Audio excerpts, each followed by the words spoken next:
ফজর নামাজের আজান দিছে, যখন আল্লাহু আকবার করছে, সে আবার আমাকে ডাকে। কি ভয়াবহ দিন, চিন্তা করা যায়। শাশুড়ি অনেক রিকোয়েস্ট করলো, মানে সংসার ছেড়ে চলে যাও। হ্যাঁ, সংসার ছেড়ে যাও। আমার হাজবেন্ড বহুতবার বলছে, হাজবেন্ড বলছে, দেখো তুমি এখানে থেকে কোনো লাভ নাই, তুমি যদি একটা বিয়ে করো তোমার একটা সংসার হবে। আমি বলছি না। তো বললো পাসপোর্ট, আমি পাসপোর্ট আমার বানানো আছে, কেউ জানে না। তো বললো যে আমার 20,000 টাকা দে, আমি তোর বিদেশ। এখন যে আমি এয়ারপোর্ট যাব, আমার গাড়ি ভাড়াও নাই। তখন আমার হাজবেন্ডের একটা শার্ট ছিল, নতুন একটা শার্ট, ওই শার্টটার বিক্রি করে ওই পয়সাটা দিয়ে আমি এয়ারপোর্টে গেছি। আসসালামু আলাইকুম প্রিয় দর্শক এবং শ্রোতা, আল্লাহ সর্ব অবস্থায় আমাদের সবার মঙ্গল করুন, সবসময়ের মতো সেই প্রার্থনা জানিয়ে শুরু করুন। আপনার নামটা একটু বলেন। আমার নাম মুসাম্মদ রাহিমা। রাহিমা, বয়স কত? 40। জন্ম জেলা কোথায় আপনার? ব্রাহ্মণবাড়িয়া ডিস্ট্রিক্ট, কসবা থানা, গ্রামের নাম বেলতলি। কিছুদিন পর মারামারি হয় কেন এখানে? ওইটা আমার বাপের বাড়ি এলাকায়, আর স্বামীর বাড়ি হচ্ছে কুমিল্লা ডিস্ট্রিক্ট, ব্রাহ্মণপাড়া থানা। আচ্ছা, না কিন্তু মারামারিটা হয়? হ্যাঁ, কারণ আমরাও তো বাইরে থাকি, মানে দেখি আর কি নিউজ হয়। মানে আমি সেদিন শুনলাম যে সামান্য একটা জিনিস নিয়ে দুই গ্রুপের মারামারি, ভেরি ইমোশনাল, অনেক কিছু হয়। যাই হোক, ব্রাহ্মণবাড়িয়া যারা আছেন তারা মন খারাপ করবেন না। এগুলোতে আসলে ফেসবুকে এখন ট্রল হচ্ছে অনেক বেশি। মারামারি থেকে দূরে থাকতে হবে, বিশেষ করে গ্রামের মুরব্বী যারা আছেন তারা কিন্তু চাইলে স্টেপ নিতে পারেন। তো রাহিমা, শুরু করেন আপনি, আপনার গল্প আমি শুনবো। জি। আমি ক্লাস 7-এ পড়ি, তখন আমার ভাইয়ের বিয়ে হয় মেবি 1995-তে। তখন বিয়ে হয় শ্বশুর বাড়িতে, ওই যে যায় না বিয়ার দিন বরের সাথে। তো ওই দিনকা প্রচুর বৃষ্টি হচ্ছিল। তখন আমি এবং কি আমার ছোট বোন, আমরা যাইতে পারি নাই। তখন বিয়ের পরে যে ওই বর যায় না, ওই যাওয়ার সময় আমি গেছিলাম। যাওয়ার পরে আমার ওরা দেখলো, আমার ভাবির ভাই দেখার পরে তারা মনে হয় আমার বাপ মার কাছে প্রস্তাব দিছিল যে আমরা ওকে বিয়ে করতে। হ্যাঁ, তখন আমি ভাবির বিয়ের সময় ক্লাস 5-এ পড়ি। আচ্ছা। পরে ওই কথাবার্তায় 1-2 বছর চলে গেল, তখন আমি ক্লাস 7-এ পড়ি। ওরা এই বছর তো বিয়ে হবে। আর তাছাড়া আমার স্বামী একদম আছে না, গ্রামের ছেলে, একদম সোজা সাজা। আর আমার দেবর, বাসুর, নন কিছুই নেই, শুধু আমার শ্বশুর, শাশুড়ি আর আমি। 13 বছর 7 মাসে আমার বিয়ে হলো। বিয়ে হওয়ার পরে আমি শ্বশুর বাড়িতে গেছিলাম বিয়ের সময়। যাওয়ার পরে একদিন ছিলাম, পরে চলে আসছি। পরে আর যাই নাই, কারণ আমি ছোট, আমি তখন স্কুলেও লেখাপড়া করি, যাইনি। পরে আমার শ্বশুর অসুস্থ হয়ে গেল 6 মাসের ভিতরে। পরে ধরা পড়লো ক্যান্সার। এখান থেকে লোক গেল, বলল যে উনি মারা যাবে, এরকম ডক্টর বলছে, আর বেশি দিন নাই। তো আমাকে নিয়ে আসলো, এইভাবে নিয়ে আসলো। যাওয়ার পরে আমার ভাই আসলো আমার সাথে, আমার মাও আসলো, আমিও আসলাম। আসার পরে শুক্রবারে আসছি, শনিবার রবিবারে 12টার দিকে মারা গেছে দিনের। মারা যাওয়ার পরে তো আমি এখানে থেকে যাই, আর বাপের বাড়ি যাওয়া হলো না, স্কুলও আর যাওয়া হলো না। 15 বছরে। আপনার 15 বছর বয়স? হ্যাঁ, 15 বছর বয়স। 1998-তে আমার বড় মেয়েটা পেটে আসে। আসার পরে মনে হয় 5-6 মাসের মধ্যে আমি তখন প্রেগনেন্ট। আমার হাজবেন্ড অসুস্থ হয়ে যায়। পেশায় কি করতেন? এই যে বাড়িতে দোকান ছিল, মুদি দোকান ছিল। হ্যাঁ, পরে অনেক জমিন সামান অনেক ছিল, অবস্থা সম্পন্ন। হ্যাঁ, অনেক প্রচুর ছিল। এক মার এক ছেলে, 2টা বোন ছিল। বড় বোনের জামাই আর্মি চাকরি করতো, আর ছোট বোনের জামাই বাড়িতে টুকটাক কাজ করতো। বলতো যে আমার পেটে ব্যথা, আমার পেটে ব্যথা, প্রচুর প্রতিদিনে এরকম করতো। করার পরে ডাক্তারের কাছে নিয়ে যেত, ডাক্তারেও আর কোনো রোগ চিনত না। পরে আমার বড় মেয়েটা 1999 ডিসেম্বর মাসের 28 তারিখে জন্ম হইল। 41 দিনের দিনও আমার আব্বা আসলো, আমাকে নিয়ে গেল। 42 দিনের দিনও খবর গেল আমাদের বাড়িতে যে উনি অসুস্থ, প্রচন্ড অসুস্থ। তো আমি আসলাম, আমার মা আসলো, আমার ভাই আসলো, বাপ আসলো। এসে দেখো বাড়িতে নাই। বাড়ির কাছে একটা সরকারি হসপিটাল ছিল, ওইখানে 25-26 দিনের মতো ছিল। ওই আর সুস্থ হয় নাই, এবং কি ডাক্তার বলতেও পারে নাই যে ওর কি রোগ। তখন তো আমি হসপিটালে থাকি মেয়েটা নিয়ে 42 দিন, আমার শাশুড়িও থাকে। ডক্টর বলতেছে এখান থেকে ওকে নিয়ে যান, অনেক অসুবিধা, আর অপারেশন করতে হবে। তখন ব্রাহ্মণপাড়া থেকে কুমিল্লা আজকে ট্রান্সফার করতেছে। পরে ডাক্তাররা আমাকে ওই দিনে রিলিজ দিয়ে দিল। তো আমি একটা গাড়ি করে নিয়ে আসলাম কুমিল্লা। মেয়ের বয়স কত তখন? 2 মাস। একদম কোলের বাচ্চা? হ্যাঁ, একদম ছোট। আনার সাথে সাথে ওরে বললো যে আজকের ভিতরে অপারেশন করতে হবে, নাইলে হয় বাঁচবে না। আর পেটটা ফুলে অনেক উপরে চলে গেল দেখলাম, আর কথাও বলতে পারছে না। তখন পরের দিন অপারেশন করবে, অপারেশন থিয়েটারে নিয়ে গেল।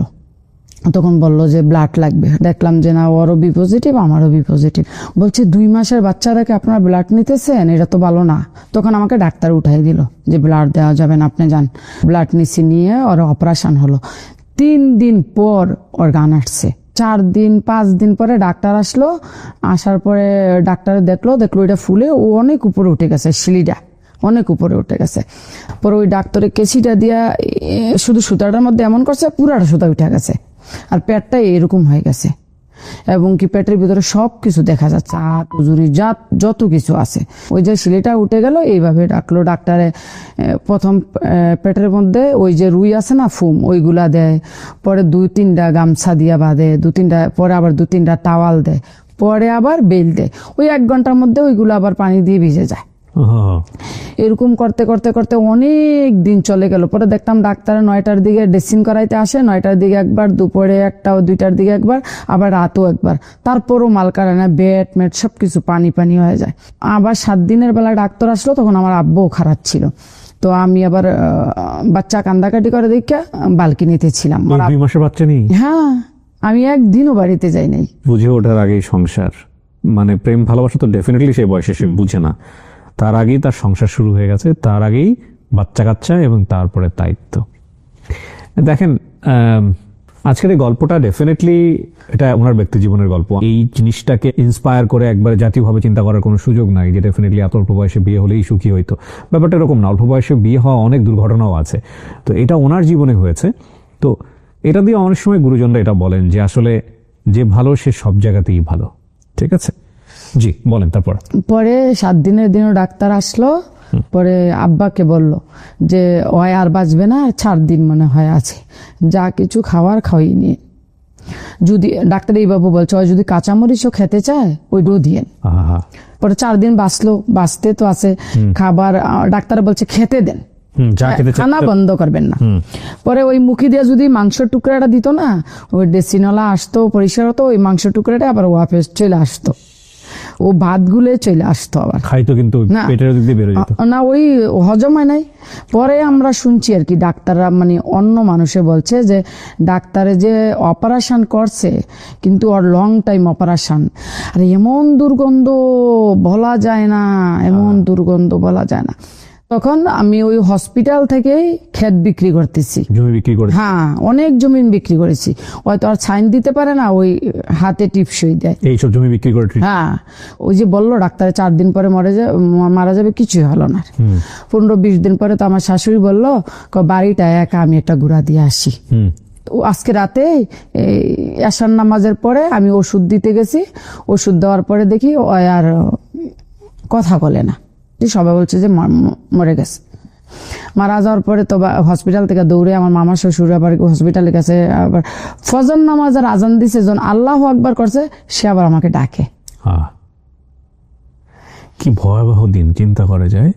2 মাসের একটা বাচ্চা নিয়ে। পরে আবার ওষুধ বড়ি দিল, এরকম করে আমি একটা 9 মাস ছিলাম। 9 মাসের পরে হয়তো আর সুস্থ হয় নাই। আমি ডাক্তারে বললাম বাড়িতে আমি নিয়ে যাই, সবাইকে দেখো, খাওয়া বাতাস লাগুক। পরে ডাক্তারে বললে দেখেন আমি এত বড় রিস্ক নিতে পারবো না, আমি আপনাকে একদম বাড়ির জন্য বিদায় দিতে পারবো না। আপনি পারেন যদি আপনার এলাকাতে একটা হসপিটাল থাকে, ওইখানে আপনি রাখতে পারেন। ওই যে প্রথম হসপিটালটায় ভর্তি ছিল, ওইটাতে আবার নিয়ে আসছি 9 মাস পরে। প্রায় 1-2 মাস আবার এখানে থাকলাম, মোট 11 মাস আমি হসপিটাল ছিলাম।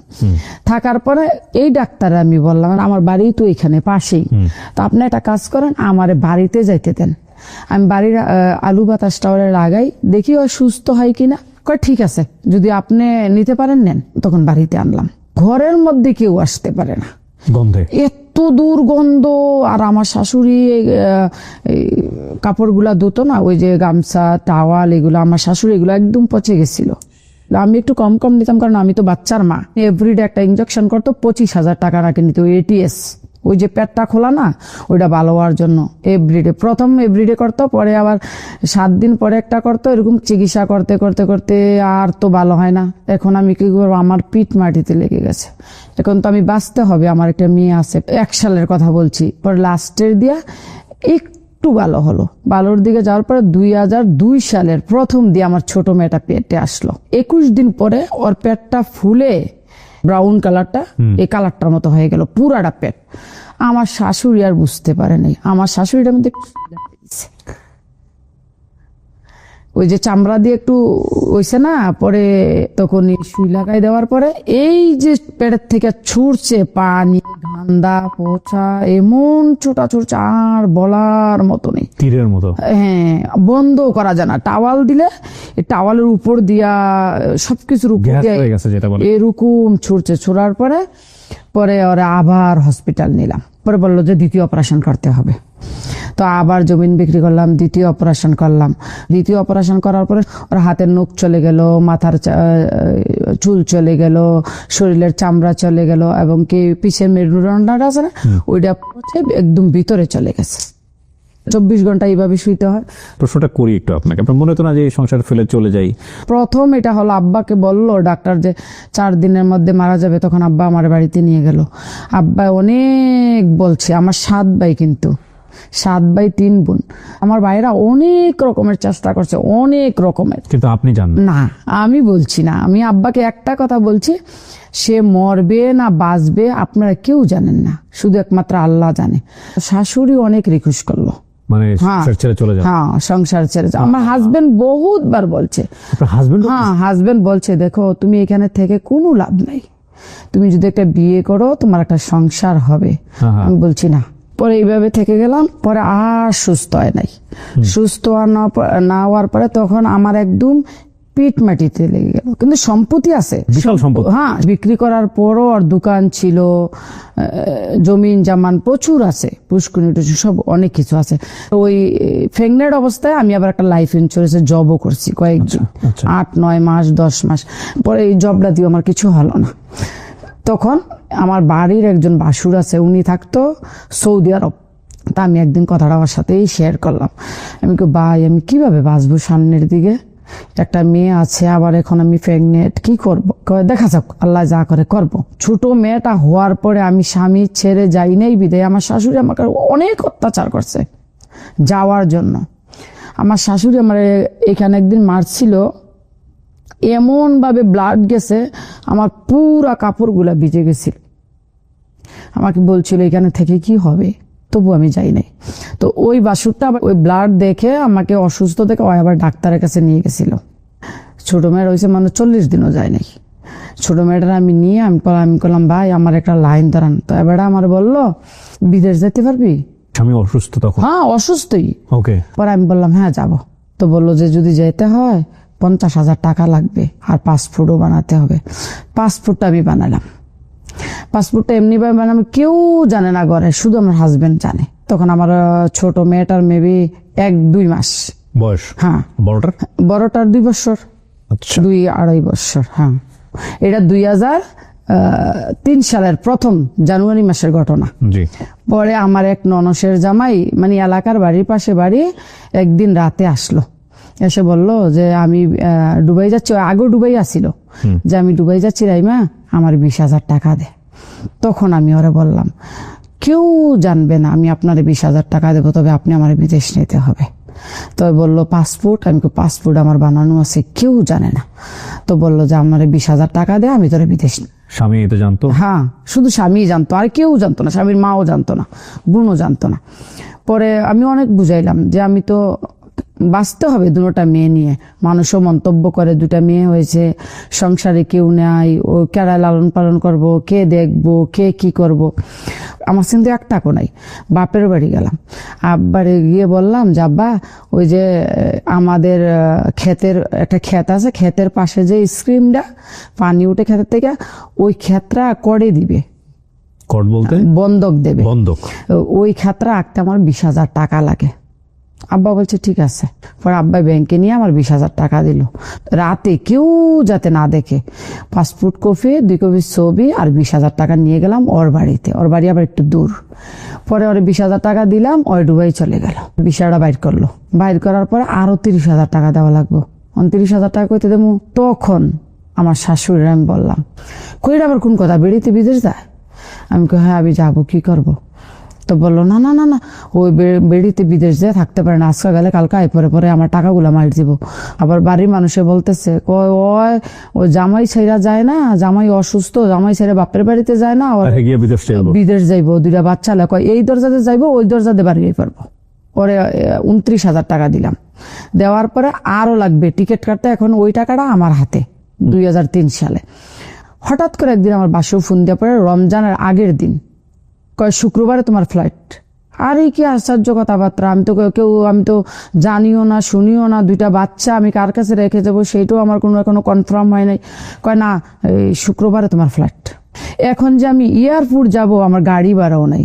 তখন আমার হাজবেন্ডের একটা শার্ট ছিল, নতুন একটা শার্ট, এটা অপারেশনের আগে ওরে মানে কেউ ওর মামা না কেউ দিছিল কাপড়টা। ওই আমার ভাই আবার টেলার, ভালো টেলার, আমার ভাইয়ে সেলাই দিছে শার্টটা। ওই শার্টটার বিক্রি করে ওই পয়সাটা দিয়ে আমি এয়ারপোর্টে গেছি। প্রিয় দর্শক, আপনারা হয়তো অনেকেই জানেন দ্য প্রিমিয়াম হোমস লিমিটেডের কন্ডোমিনিয়াম প্রজেক্ট সম্পর্কে। এটা ঢাকার আশুলিয়া মডেল টাউনের বি ব্লকে অবস্থিত আন্তর্জাতিক মানের সাশ্রয়ী কন্ডোমিনিয়াম প্রজেক্ট। এই কন্ডোমিনিয়াম প্রজেক্টের নিজের স্টুডিও অ্যাপার্টমেন্ট কেনা এখন খুবই অ্যাফোর্ডেবল। এখানে শুধু একটা অ্যাপার্টমেন্ট না, পুরো লাইফস্টাইল বদলে দেওয়ার মতো সুযোগ সুবিধা আছে, যেমন swimming pool, football turf, basketball ground, kids play zone সহ আরো অনেক সুবিধা। একটা নিরাপদ বাউন্ডারির মধ্যেই স্কুল, সুপার শপ, হাটের জায়গা, জিম সেন্টার সহ আরো অনেক কিছু। এবং খুব সহজে অল্প অল্প করে 4 বছর ধরে কিস্তির মাধ্যমে পেমেন্ট করার সুযোগ রয়েছে, যেখানে 600 স্কয়ার ফিট থেকে শুরু করে 1 বেডরুম এবং 2 বেডরুমের স্টুডিও ফ্ল্যাট অ্যাভেলেবল রয়েছে। যদি আপনারও একটা ছোট নিরাপদ নিজের ফ্ল্যাটের স্বপ্ন থাকে, তাহলে বিস্তারিত জানতে আপনি কল করুন স্ক্রিনে দেওয়া নাম্বারে। গিয়ে আমি বিদেশে গেলাম আমি দুবাইতে, এই বাচ্চা কাচ্চা রেখে। হ্যাঁ, তখন আমার বড় মেয়েটা 4 মাস বয়স, ছোট মেয়েটা, আর বড় মেয়েটা 2 বছর বয়স। বড় মেয়েটা ঘুমিয়ে গেছিল, আমার শাশুড়ি হাতে দিয়ে, আর ছোট মেয়ের নিয়ে বৃষ্টি, প্রচন্ড বৃষ্টি। তো আমি ছোট মেয়েটা নিয়ে শুয়ে পড়লাম। ও আবার দুধ খেতেছে, ও আর দুধ ছাড়ে না আমার থেকে। পরে আমি ওরে এমনি ভাবে রেখে উপরে খেতা দিয়ে কাপড় দিয়ে চলে গেলাম 2003-এ। কেমন লাগতেছিল ওই সময়টাতে? যেটা কল্পনা করা যায় না। বলতেছে তো বলে যাচ্ছে, জাস্ট ফিল করার চেষ্টা করেন, তাহলে বুঝবেন। এমন একটা জায়গা চাইলে চলে আসতেও পারবে না, মানে মনে হলো যে কালকে গেলাম আজকে চলে আসলাম, সম্ভব না। যাওয়ার পরেও ওইখানেও সুখ নাই। আপনার কাজ কি দিল, কোথায় গেলেন? এজেন্সি থেকে ভিসা নিছিল, ট্রাভেলস থেকে। তো আমাকে নিয়ে ওই একটা এজেন্সির মধ্যে রাখলো। রাখার পরে এক আরবি মহিলা এসে আমাকে নিয়ে গেল। আমি তো আর আরবি বুঝি না ওই সময়, তো আমার ইংলিশে যাই আমি একটু বুঝি। সকাল উঠলাম, আমাকে বললো ঝাড়ু দিতে, পোছা করতে। বাড়িটা অনেক বড় বাড়ি ছিল, জঙ্গল ছিল, ওই অনেকগুলা বকরি ছিল, মুরগি ছিল। প্লেট দিত, বলতো কি মুরগির ডিম নিয়ে আস। ও মুরগির ডিম আনতে গেলে মুরগি আমার দৌড়াই দিত, আমি আসা পারতাম। আবার বলতো কি হাতে খেজুর দিত একটা বড় বলে, ওই ডিনা বকরিরে দিয়া, ছাগল দিয়া, ওই দিতে গেলে ওই ছাগল আমার দৌড়াই দিত। মেশিনে কাপড় দে, ওই ধোয়া হয়ে গেলে বাইরে দিবি। আমি কাপড় নিয়ে বাইরে বসে থাকি, ওয়াশিং মেশিন ব্যবহার করতে জানতাম। হ্যাঁ, ও এরকম জানতাম না। বলতো ক্লিন করার জন্য, ক্লিন কাকে বলে এটাও জানতাম না। বলতো ডাস্টিং করে, ও ডাস্টিং কাপড় নিয়ে আমি, আমার হাতে কাপড় দাঁড়াইছে, আমি এক জায়গায় দাঁড়িয়ে থাকতাম, ধুলাবালি ঝাড়তে বলছে আর কি। তো আমার হাতে আবার কাছে দিত, ঘাস কেটে নিয়ে আয়। ওই দেশের ঘাস যেটা বাড়িতে হয় গ্যান্ডারি গাছের মতো, কুইশোর গাছের মতো। ঘাস কাটতে গেলে আমার পুরো হাতে পায়ে রক্ত এসে পড়তো ওই পাতার ইয়ায়। তো আমি আসলে আর চাইতাম না। এরকম করে 25 দিন মাত্র গেছে। দেশ আমি ফোনও করি নাই। আমার বললো তোর কেডায় নিয়ে আসছে, দেশে কে নিয়ে আসছে? তখন আমি যাই বলছি যে আমার ভাই বা ব্রাদার নিয়ে আসছে। এক কাজ কর, আমার নাম্বার আছে তো, আবার নাম্বারটা লেখে একটা পেপারে দিছিল। তো আমি নাম্বারটা দিছি, ফোন করছে। ফোন করার পরে আমি আবার কান্নাকাটি করতেছি, ওরা তো আরো বাংলা বুঝে না। আমি ভাই এখানে ছাগলটা খানা দিতে হয়, মুরগির ডিম নিতে হয়, ওই ঘাস কাটতে হয়, বাড়ি ক্লিন করতে হয়, কাম দিয়ে। আমি পাগল হয়েছি না, আমি এই কাম করুম, আমার বাড়িতে পাঠান, জলদি বাড়িতে পাঠান। কয় বাড়িতে আর যাওয়া যাবে না। আমি কেন? যেতে হলে আবার ক্যান্সেল করতে হবে, ওই মালিককে পাসপোর্ট দিতে হবে। পরে শুনছি যে মহিলা আমাকে নিয়েছে, ওই মহিলা ওইখান থেকে এজেন্সি থেকে যে আমার আনছে, আমার 5-10 হাজার দিরহাম দিয়ে আনছে, কিনে আনছে, বিমান ভাড়াও আমারে দিছে, ভিসা দিছে, এভরিথিং দিছে। পরে আমি বললাম না, আমি আর থাকবো না, আমি কান্নাকাটি করি, আমি ওর ঘরে আর কামও করবো না। পরে আমার মেডিকেলও করাইছে ওরা ভিসা লাগানোর জন্য। পরে মহিলা এরকম দেখে আমি কাজ টাজ করি না, শুধু কান্নাকাটি করি দিন রাত। এই পুরো রমজান মাস শুধু আমি কোরআন শরীফ নিয়ে বসে থাকি। কোরআন শরীফের পানি আমার পুরা কোরআন ভিজে যায়। কিচ্ছু খাই না, ওই দেশের খানা খেতে পারি না, সাদা সাদা খানা, আর অন্য কিছু দেয় না। পানি দিয়ে কাঁকড়া রান্দা রাখে, দুধ দিয়ে কাঁকড়া রান্দা রাখে, পানির মধ্যে মাংস দেয় সিদ্ধ করে, পরে এটার মধ্যে চাউল দেয়, সবজি দেয়, সাদা সাদা, এটা কিভাবে খাওয়াও যায় না। ওই মহিলা যায় খানা বানাইতে, বলে এই কাইটা দিতে, ও ছুরি দিয়ে কাটা লাগে বুটে, ওইটাও জানতাম না আগে। পরে ওয়াশ করে দিতে বলে, সবকিছু ধুয়ে দিতে বলে, ওইটাও আমি করি না, আমি আমার ঘরে বসে থাকি। আমি মহিলা ডাইরেক্ট বলছি আমাকে দেশে পাঠাই দে। পরে আমার বাসুরে ওই ইচ্ছা করে মহিলা ফোন করছে, মহিলা ফোন করে কয় কাজ কর, তুই আয় আমার লগে সাক্ষাৎ কর, দেখা কর। তখন আমার বাসুরে গেছে একটা গাড়ি নিয়ে, বললো কাজ কর, তুই ওরে নিয়ে অন্য খানো ভিসা লাগাই দে, আমি রাখবো না, আমি ট্রান্সফার করে দেবো। পরে আমি 25 তারিখ সকালে ঘুম থেকে উঠি, দেখি আরেকটা মেয়ে ইথিওপিয়া, হ্যাঁ, মেয়ে দেখলাম ভালো ঝাড়ু পোছা করতেছে। পরে আমার বাসুরে আসলো দুপুরবেলা, এসে আমাকে নিয়ে গেল। এরপর আমার বাসুরাই না এক মহিলা, এক মেয়ে ছিল, এই আমাদের বাঙালিয়ে রিনা কইরা নাম। তখন আমার কোনো মালিক টালিক ঠিক করে নাই, 1 সপ্তাহ রাখলো। তখন আমি পাগল হয়ে গেছি। ওই রিনা আবার ওই দেশে স্কুলে জব করতো, মাদ্রাসা বলে আর কি আরবিতে। সকালে যেত, দুপুরে আসতো, একা একা বাসায় থেকে বাইরে দিয়ে লক করে যায়। আমি কি ভাই আমার নিয়ে কোথাও চাকরি দেন। তো আমার বাসুরে কি করলো, একটা চাকরি আবার আরবির ঘরে ঠিক করে আমাকে নিয়ে গেল রাতের বেলায়। আমার বাসুর ওইখানে থাকে, ওই স্কুলে আমার বাসুরে চাকরি করে। ওই চাকরি করে বলে আমার এই যে মালিক আছে না, মালিকের ছেলে মেয়েরা চিনতো। নিয়ে আসার পরে মামারে দিল রাইতের বেলা। মামা আমার পায়ে অনেক খুশি। ওয়ও মানে দুবাইয়ের মেয়ে না, এমারতের মেয়ে না, ওই ওমানের মেয়ে। ওই আমার আর বাপের আবার 3টা বউ, বড় বউয়ের 8 ছেলে 4 মেয়ে, মেজু বউয়ের 2 ছেলে 1 মেয়ে। আর বাপ মানে আপনার মালিক যে ইনফ্লুয়েন্সার আর কি। পরে আমার এটা 3য় বউ, 3 নাম্বার বউ। ওর একটা মেয়ে আছে, আমি গিয়ে আবার ওই আমার ছোট মেয়েটার মতো পেয়েছি 3 মাসের। হ্যাঁ, পেয়ে আমিও খুশি, মামাও খুশি। ওই মানে হচ্ছে মালিকের বউরে আপনি মামা বলতেছেন? হ্যাঁ, ম্যাডাম রে মামা। ওকে। পরে ওই যে মালিক তো 3টে বিয়ে করছে, 3 রাত 3 জনের কাছে থাকে। আমি যে গেছি, আমার বয়স তখন 18 বছর 3-4 মাস। তো মামার বয়সটা আমি গিয়ে দেখলাম আমার চেয়েও কম। ও আমার কাজের কথাও বলে না, খানা বানানোর কথাও বলে না, শুধু ওর সাথে বসে থাকা আর গল্প করা, আর ওই বাচ্চাটারে দেখাশোনা করা। হাউসমেটটা কিন্তু সকাল 5টা বাজে উঠতে হয়, আমি সকাল 11টা বাজে উঠলো, আমার কিছু বলতো না। আমি যে বাচ্চাটা এখানে রেখে গেছি 1 মাস হয়েছে, কিন্তু আমি এখনো আমার কোনো দুধ কন্ট্রোল হয় নাই। মামা বলছে তুই কতদিন হয় দুবাইতে আসছ? আমি কই 1 মাস 10-15 দিন। কয় এখনো তো দুধ যায় নাই? আমি কই না, আমাদের একটা বাঙালি দোকান ছিল, তো আমারে বললো ওই দোকানে গিয়া ওষুধের কথা ওষুধ দিব। ওষুধ দেওয়ার পরে আস্তে আস্তে আস্তে আস্তে আমার দুধগুলা চলে গেল। থাকলাম ভালোই, আমার কোনো জ্ঞান নাই। আপনি বাড়িতে বাংলাদেশ আমি তো আর যোগাযোগ করি না, আমার হাতে মোবাইল নাই, কারো নাম্বার নেই, কোনো কিছু নেই। তো একদিন ফোন করে আমার হাজবেন্ডের চাচাতো বোনের মোবাইলে, ওর একটা মোবাইল আগের দিনও আছিল না, ওই যে মোবাইলের উপর একটা কলমের মতো ছিল, অ্যান্টেনা। পরে ফোন দিছি রাইতে, কয় কে? আমি আপা মিঞ্জুর মা রাহিমা। কই তুই বাচ্চা আসস? আমি হ আপা। মানে 2 মিনিট কত হয়েছে, আর হয় নাই। 6 মাস পরে আমি যে দোকানতে সামান আনতে যেতাম গ্রোসারির থেকে, আমি আবার আরবি ভাষা 1 মাসের মধ্যে শিখে গেছি। আরবি আমি লিখতেও জানি, পড়তেও জানি। আমি বাংলাদেশেও মাদ্রাসার মধ্যেই আমি লেখাপড়া করছি। তো ওই দোকানে যে আসা যাওয়া ডেইলি করি, ওই লোকটা আবার কেরালার, ইন্ডিয়া। তো আমার জিজ্ঞেস যে রাইমা তুই যে এই দেশে আসস, বাড়িতে ফোন টোন করস? আমি না। পরে কয় তুই আমার এই মোবাইলটা দিয়ে ফোন কর। পরে নাম্বারটা নিয়ে গিয়া ওর ফোনে ফোন লাগাইছি। তখন আমার খালাতো ভাই উঠাইলো। আমি আক্তার ভাই আপনি ভালো আছেন নি? কয় আহিমা। আমি কয় রে খালায় খালুয়ে চিল্লে মরে যেতেছে। বলছে তুই বলে মরে গেছস? তো আমি কই কালকা এই টাইমে আবার আইনা রাখলে আমি কথা বলাম। কালকার দোকানে যাইতে পারি নাই। পরে ওই মা আর আব্বাই ওই নাম্বারে বারবার ফোন করে, ব্যাক করছে। হ্যাঁ, ফোন করে 2 দিন পরে আবার দোকানে গেছি, যাওয়ার পরে ওই যে বললো দোকানওয়ালা, রাহিমা তোর দেশের থেকে ফোন আসছিল, খালায় খালুয়ে অনেক কান্দাকাটি করছে, অনেকবার ফোন করছে, 3,500 টাকা ফোনওয়ালারে দিছে। ওই সময় 50 টাকা না 100 টাকা মিনিট নিত। তো ওই মোবাইল দিয়ে 10-15 মিনিট আক্তার বেড়ে ফোন দিলাম, আক্তার বে আমার মা বাপের ডাকাই আনলো, কথা কইলাম। তখন আমার মা প্রচন্ড কান্নাকাটি, তুই আসো শোনো বাইছে, আমরা তো মনে করছি বাচ্চা নাই আর হিন্দা। পরে আমার হাজবেন্ডেরও ফোন করলাম, তুমি আব্বা মারলো কথা কইছো নি? আমি হ্যাঁ বলছি তো। ওরা বলে তোমার ভাই বোনে বলে আমি নাকি তোমার কোনো বেসা দিছি না, মাইরা ফেলাই দিছি। অনেক কাজের মেয়েরা কি করতো, আটকেই রাখতো। মানে কাজের মেয়েরা ডুবাইতে গেলে চাঁদ সূর্যের মুখ দেখে না। কিন্তু আপনি যদি ভালো থাকেন, এমনও মানুষ নেই পৃথিবীতে যে আপনার ট্রাস্ট কেউ করবে, খারাপ চোখে দেখবে, যদি আপনার ইজ্জত আপনি বজায় রাখেন। ওই আমার বাসুর থাকতো, জাল থাকতো, ননদ থাকতো, যারা আমারে নিল।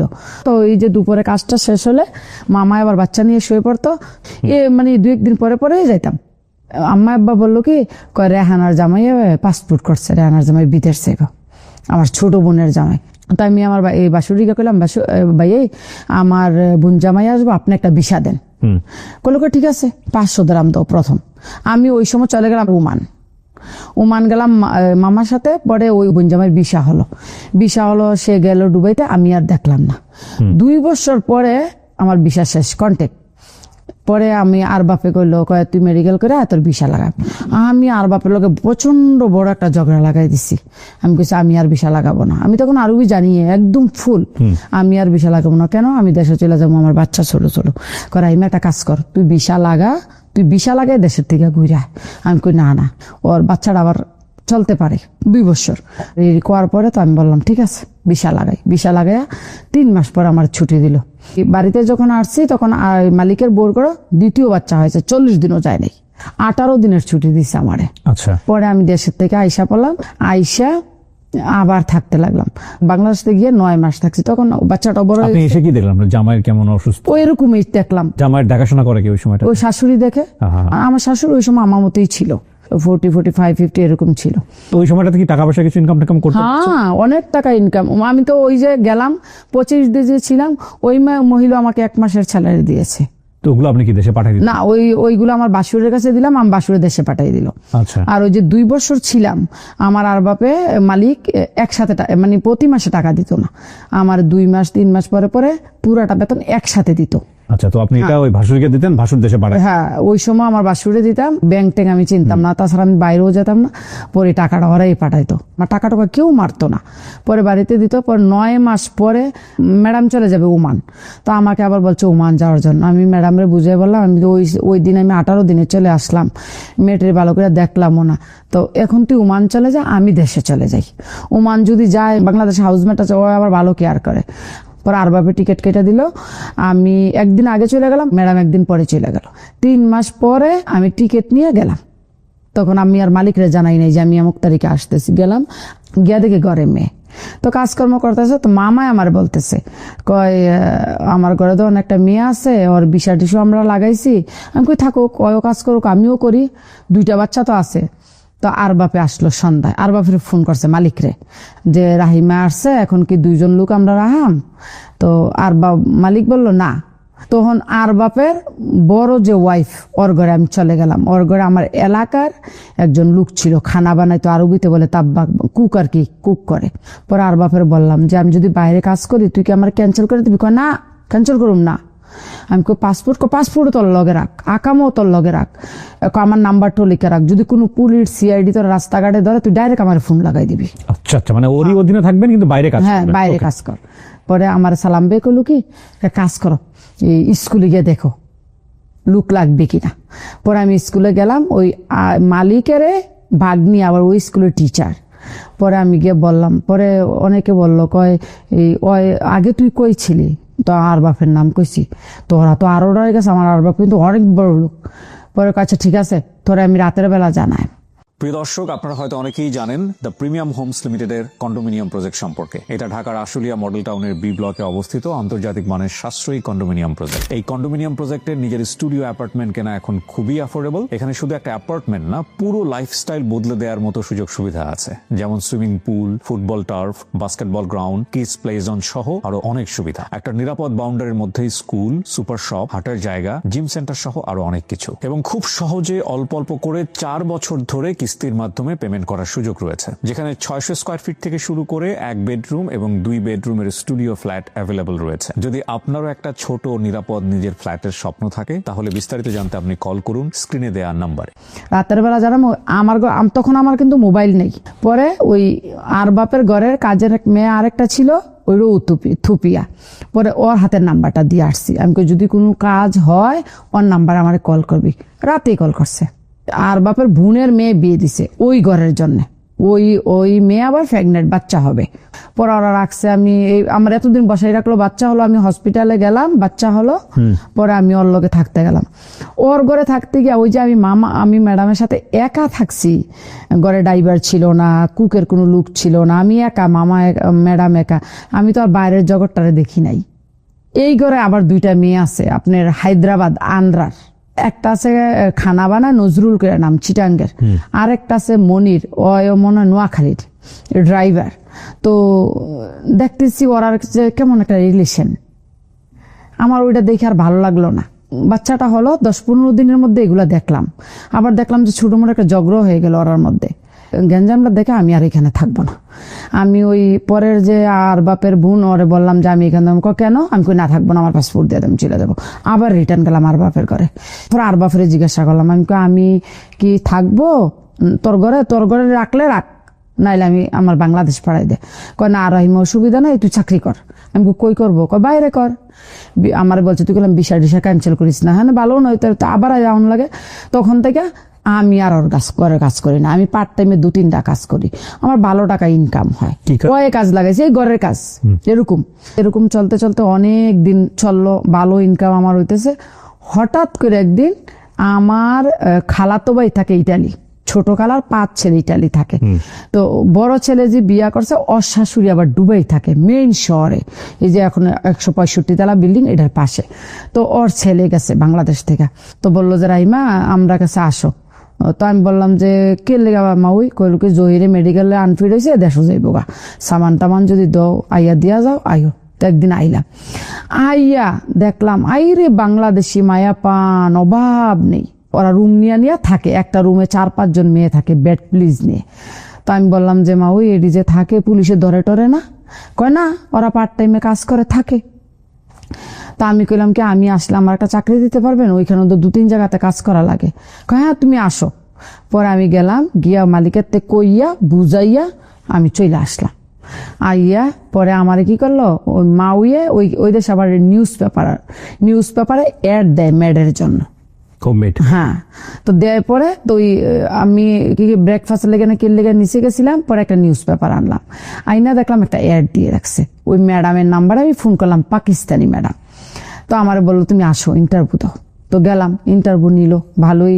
পরে বললো আমার ঘরে কোনো কাজ নাই, শুধু একটাই কাজ, ওর শ্বশুরের, ওই আমার হাজবেন্ডের মতো, ওর শ্বশুরের এই হাতটা একটু নাই, এমনি থাকে, সবসময় এমনি থাকে, এই হাতটা নাই।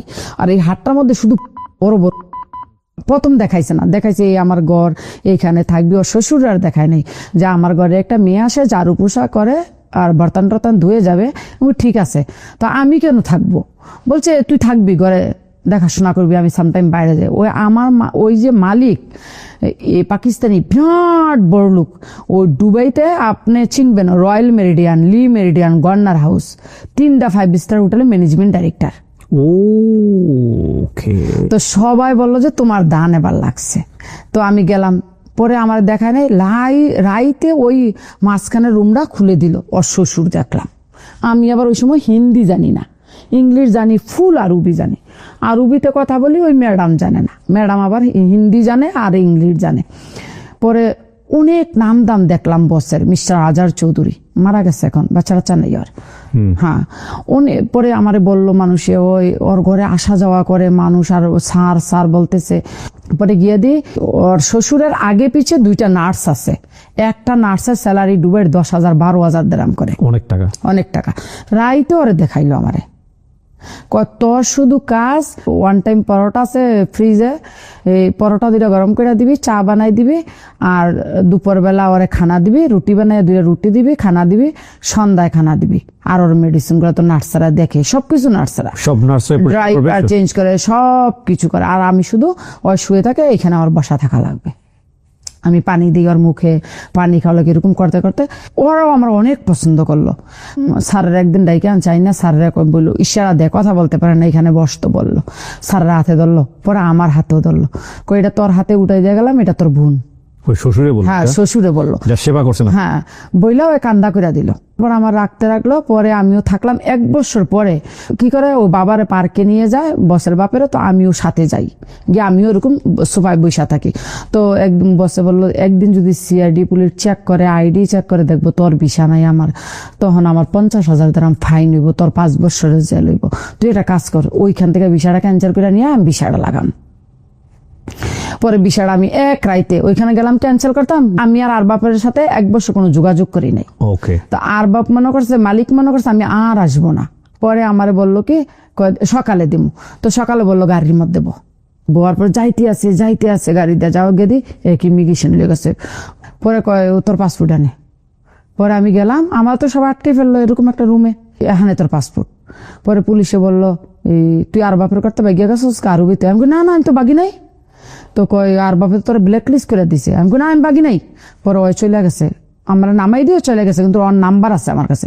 পরে এক পুলিশ আমার হেল্প করলো, তুই আমার সাথে আয়, ওইখানে বড় আরবিতে কয় মুদির, ও একটা টেবিলে একটা রুমে আসা বসা। তারপরে আমি গিয়ে বলছি এটা সত্য, আমি বাবা আমি ভাগি নাই, ওই আমার ভিসা ছিল, ওই ঘরে রাখবে না, লোক দরকার নাই, প্রয়োজন নাই, সে আমাকে বলছে বাইরে কাজ করার জন্য, আমি বাইরে কাজ করছি, এখন আমি ওর ভিসা আর থাকবো না, আমি ক্যান্সেল করবো। আমি ক্যান্সেল করার জন্য আসছি, ওই আমার নিয়ে আসছে। করে ফোন কর, পরে ফোন করছে পুলিশে, ফোন করে তুই কই? আমি তো চলে আসছি। অফিস আই রিটার্ন আয়। পরে আইসে আনে, কয় তুই ওরা তামিল দিলি কিনা? কয় বাগিয়ে গেছে গা। আমি কখনো বাগি নাই, তুই যা ওর গ্রামের মানুষের তুই জিজ্ঞাসা কর, আমি বাগি নাই। এরপরে আমার জিজ্ঞাসা তুই ওর কাছে স্যালারি পাস? আমি হ্যাঁ আমি 2 মাসের স্যালারিও পাই। 2 মাসের স্যালারি রাখে আনে। তো আরবি বলছে আমার কাছে তো পয়সা নেই। তোর পাসপোর্ট কই? আমার কাছে। পুলিশে আমার কাছে টাকা আছে, পাসপোর্ট দে। যখন তুই টাকা নিয়ে আসবি তখন তোর পাসপোর্ট নিয়ে যাবি, তোর পাসপোর্ট এখানে থাকবে। সেও একটা পুলিশ, সে রিটার্নে আসছে। সেই দেশের কানুন কিন্তু অনেক শক্ত, যদি বুঝা মানুষে থাকে। পরে আমার বললো পুলিশে, তুই একটা কাম কর, তুই ওইখানে গিয়া ওর নামে একটা অভিযোগ কর। আমি অলরেডি অভিযোগ লিখছি, শুধু আমি জমা করবো, গিয়া খাবলা দে ফাটার মতন ধরছে, 2টা আমার হাতও ধরছে, 2টা বাইরে আনছে। আইনা কয় তুই কি তা চাস? আমি কিচ্ছু চাই না, আমি তোর নামে কেস করাম। তুই আমার বললি বাড়িগা কেস করতাম, বাড়িগা কাজ করতাম, বাড়িগা কাজ করলাম, তুই আমার তামিল করে দিলি, ব্ল্যাক লিস্ট করে দিলি, আমি কিচ্ছু দিলাম। তোর কয় না তুই আমার কেস করিস না, তুই আমার মেয়ের মতো, তুই যা বলবি আমি তাই দেবো। পরে আমি বললাম যে তো আমার ক্যান্সেল কর। 1 মাসের স্যালারিও দিছে, আবার পাসপোর্টও দিছে, ক্যান্সেল পেপারটাও দিছে। আমার বললো যে রাইমা এইটার মধ্যে তোর 28 দিনের টাইম আছে, তুই ভিসা ছাড়া 28 দিন থাকতে পারবি। আপনি অনেক লাকি, আপনাকে অনেক সহযোগিতা। হ্যাঁ, অনেক মানুষের। পরে আইনা বসের কাছে বৃহস্পতিবার রাতে দিয়েছে, তো বসে বললো শুক্রবার শনিবার আইমা 2 দিন, রবিবার ভিসা দিয়েছে, সোমবারে মেডিকেলও করাইলেছে। বসে তখন আমার বেসিক স্যালারি দিয়েছে 1500 দিরাম। পরে আমি চাকরি করতে রইলাম। এইখানে মাঝখান দিয়ে বসের বাবা একদম অসুস্থ হয়ে গেল। বসের ভাই আসছে, আসার পরে ওর আবার নজর গোচর তেমন বেশি একটা ভালো না। তো আমি কি করলাম, আমি একদিন বিকালবেলা লাকিসে করে কাপড়টি না মাউর কাছে চলে আসছি। তখন আমি স্যাররে বললাম, আমি স্যার যদি তুই নারাজ না হস, যদি তুই খুশি থাকস, তো আমি আন্টির কাছে থাইকা কাজ করি, তোর ভিসাটা দিয়া তোকে কর। মাউর বাড়ির পাশেই এই রাস্তাটার মধ্যে আমার 4-5 টাইম লয়ে দিল। আমি সকাল, হ্যাঁ তখন আমার মাসের স্যালারি তো 7,000 দিরাম। 7,000 দিরাম বাংলাদেশে কয় টাকা? ওই সময় 7,000 দিরাম বাংলাদেশের 1.5 লাখ। ওরে বাবা, অনেক টাকা। হ্যাঁ, 7,000, কোনো মাসে 8,000 এরকম করে। ঈদ আসলে তো কোনো কথাই নাই। পরে এরকম কাজ করতে প্রায় আমি 2012 সালে এরকম আমার আম্মা অসুস্থ হয়ে গেল। আপনার স্বামীর অবস্থা কি তখন? এ তো এরকমই, বিছানায় পড়ে? হ্যাঁ এরকমই। আচ্ছা, তখন ম্যাডামরা আমি ফোন দিয়ে বললাম, ম্যাডাম আমি দেশে চলে যাচ্ছি। কই, কেন? আমি কই, আমার মায়ে অসুস্থ। পরে আমার আবার ছোট ভাই আছে, আমি নিয়ে গেছি আমার ছোট ভাই আজগর। আবার আমার ভাই আবার আমার মায়ে যখন মারা যাবে 9 দিন আগে শুধু ভিসা লাগিয়ে নতুন ভিসা করে ইন আউট করে ওই দেশে গেছে। বিষও লাগছে না, আর মেডিকেল করছে না, বিষও লাগাছে না। তখন আমি বাড়িতে চলে আসলাম। বাড়িতে চলে আসার পরে 10 দিন পরে মা মারা গেল। পরে এখানে থাকলাম। তখন আমার দুটা মেয়ে, বড় মেয়েটার বয়স 10-12, ছোট মেয়েটার বয়স এরকম 10। পরে কি করলাম, ঢাকা মহিলা মাদ্রাসার মধ্যে এখানে আমার ভাবি আবার টিচার, এখানে দিয়ে দিলাম। তুই মেয়েকে? হ্যাঁ, দুনো মেয়েকে। তো দুনো মেয়েকে দিয়ে দিলাম। আমি আবার চলে গেলাম কাজ করতে করতে। 2015 সালে আমি বাড়ি থেকে গেছি জানুয়ারির 11 তারিখ। আব্বাই মারা গেছে 21 তারিখ। বাবাকেও দেখতে পারে না, হঠাৎ আব্বা ভালো সুস্থ। পরে তো এইভাবে চাকরি করে 15 সালে আমি একটা জায়গা নিই বাংলাদেশে জায়গা। হ্যাঁ, বাংলাদেশে একটা জায়গা আমি ঢাকায়? এক মার্কেটে না, আমাদের এলাকাতেই Okay. বাজারের মধ্যে আমি 2 শতক জায়গা নিই। প্রায় ওই সময় 20 লাখ টাকা দিয়ে আমি নিই। 18 লাখ টাকা দিয়ে আমি চলে গেলাম। আমি কিন্তু জায়গা রেজিস্ট্রি করি নাই। ভালো লোক, কাছের লোক। এরপরে 17 সালে ফেব্রুয়ারি মাসে আসলাম, আইসা জায়গাটা রেজিস্ট্রি করলাম, চলে গেলাম। আবার 2018 সালের মার্চের 1 তারিখে বড় মেয়েটা বিয়ে দিলাম। আপনার মেয়ের? হ্যাঁ। কত বছর বয়সে বিয়ে দিলেন? 15-16 ছিল। এত অল্প বয়সে কেন বিয়ে দিতে হবে? দেখেন, মাদ্রাসাতে লেখাপড়া করে, আমার তো কেউ নাই, স্বামী তো থাইকেও নাই, শ্বশুর নাই, দেব। স্বামী কি তখনও বিছানার রকম পড়ে? হ্যাঁ। আল্লাহ। পরে আমি আবার চলে গেলাম দুবাই গিয়ে আবার 2019 সালে আসলাম। এসে 2019 সালের লাস্টে আবার ছোট মেয়েটার বিয়ে দিয়ে দিলাম। ছোট মেয়েটার বয়স 15-16 এরকম বিয়ে দিয়ে দিলাম। চলে গেলাম আবার। যাওয়ার পরে 2020 সালে আসলাম, এসে আরেকটা জায়গা নিলাম 35 লাখ টাকা দিয়ে। পরে আবার চলে গেলাম। আল্লাহ দিলে আমার ইনকাম আছে, মাসে 2 লাখ 2.5 লাখ, ব্যাপার না। মানে ওটা করতেছেন, এদিকে স্বামীর চিকিৎসা করতেছেন, সংসার চালাচ্ছেন, মেয়ে বিয়ে দিচ্ছি, জায়গা জমি করছি। বাড়িতে একটা ঘর, টিন সেট দিয়ে একটা বিল্ডিং ও করছি, 2 বেডরুম হল দিয়ে। পরে আবার 2024 সালে আসলাম, আইসা আরেকটা জায়গা নিলাম 42 লাখ টাকা দিয়ে। 40-42 লাখ টাকা দিয়ে নিলাম। প্রথম যে জায়গাটা নিলাম, এই জায়গাটার প্রাইস এখন অনেক বেশি, শুধু বাড়তি আছে। 20 লাখ টাকা দিয়ে কিনছি, এখন আমি বিক্রি করলে 50 লাখ টাকা বিক্রি করতে পারি। এখনো কি মানে পার্ট টাইম জবগুলো করেন? না, এখন আর পার্ট টাইম করি। তাহলে এখন টুকটাক ভিসার কিছু কাজ করি। করোনার পরে অনেক লোক নিছি, আমি করোনার আগেও নিছি। ওই পাকিস্তানি যে ফ্যামিলিতে ছিলেন ওখানে তো এখন আর নাই? না, ওইটা তো নাই। ওই যে বাবা মারা গেছে কখন, ওই মারা যাওয়ার পরে ওখান থেকে বের হয়? ওইখান থেকে ওই যে বললাম না স্যার রে, যে এই আব্বা তো এখন আর সুস্থ না, কথা বলে না, খানা খায় না, তো আমি তোর বিষয়ে বাইরে কাজ করি। ওইখান থেকে যে বেরিয়ে গেলাম 2012 সালে, আমি আর ওর কাছে আসি নাই। বসও মারা গেছে। এখনো আপনি দুবাইয়ে কাজ করেন? হ্যাঁ। কোথায় কাজ করেন এখন? এখন দুবাই জুমেরা অফিসের হেল্পিং হ্যান্ড কাজ করেন? হ্যাঁ।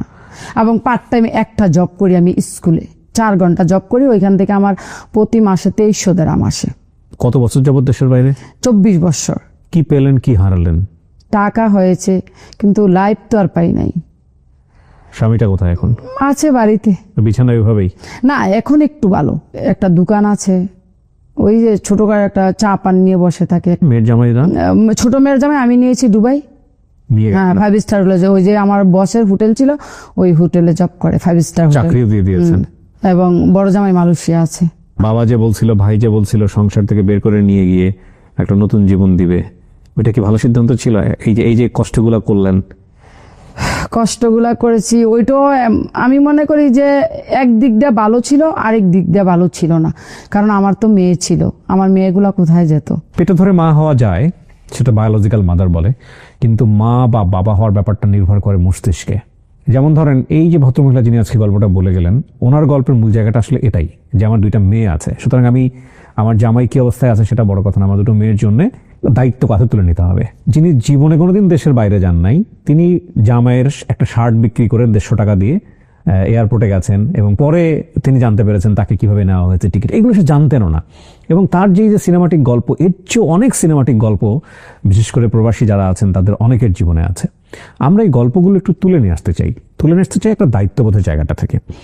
এই যে এত রেমিটেন্স, যে রেমিটেন্সের উপরে বাংলাদেশের অর্থনীতি দাঁড়িয়ে আছে, যে রেমিটেন্স একটু এদিক ওদিক হলে বাংলাদেশের অর্থনীতি কেঁপে যায়, পুরো বাংলাদেশ কেঁপে যায়, সেই সব মানুষদের গল্পগুলো একটু আমাদের জানা উচিত, যে কত বড় বড় স্যাক্রিফাইস, পরিবারের ক্ষেত্রে স্যাক্রিফাইস, নিজের জীবনের স্যাক্রিফাইস, এবং এই স্যাক্রিফাইস করার পরে গিয়ে তারা তাদের পুরো জীবনটা দিয়ে এই দেশ গড়ার কাজ করেন, পরিবারের কাজ করেন, এবং পুরো বাংলাদেশটাকে তারাই আসলে এগিয়ে নিচ্ছেন।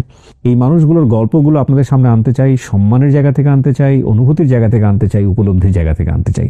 সো প্রিয় দর্শক এবং শ্রোতা, আজকের এই রাহিমার গল্প দিয়ে একটা জিনিসই বলতে চাই, এরকম অসংখ্য রাহিমা আমাদের বাংলাদেশ থেকে গিয়ে বিদেশ বিভুঁয়ে নিজের জীবন ত্যাগ করে, নিজের জীবনের মায়া ত্যাগ করে সংসার গোছানোর কাজ করেন, দেশ গোছানোর কাজ করেন। এদের প্রতি সম্মান যেন কখনোই না কমে। আপনি যদি মনে করেন যে আপনার একটা গল্প আছে যেটা বাংলাদেশের মানুষের কানে পৌঁছে দেওয়া উচিত, আজকের মতো এখানেই শেষ করছি। ভালো থাকুক আমাদের সব প্রবাসীরা। অনেক অনেক বেশি দোয়া। আসসালামু আলাইকুম।